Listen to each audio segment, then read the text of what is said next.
Hey friends, welcome to Design Guy. I'll show you exactly how to log into your Canva account step by step. First, open Google and type Canva.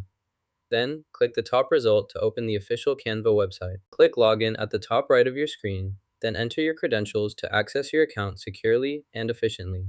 Sign in with your Gmail account or choose from other available options, including various social media accounts, to access the platform quickly and securely.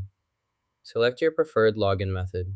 You can add accounts here, such as your Google or Facebook email, to use with the app. Simply select the account type, enter your credentials, and sign in to synchronize your data.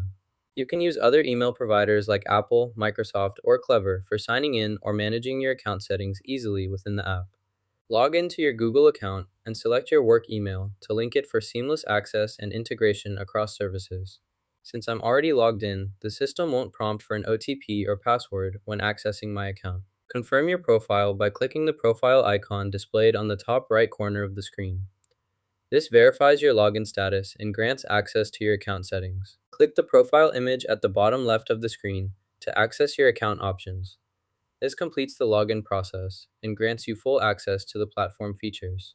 In Canva, click Create to start a new presentation, document, or other design project. Choose your preferred template or start from scratch to customize your work with text, images, and graphics easily and efficiently. Open your design project to begin editing and customizing the elements as you prefer. Now you know how to log into your Canva account. Like and subscribe for more quick tips.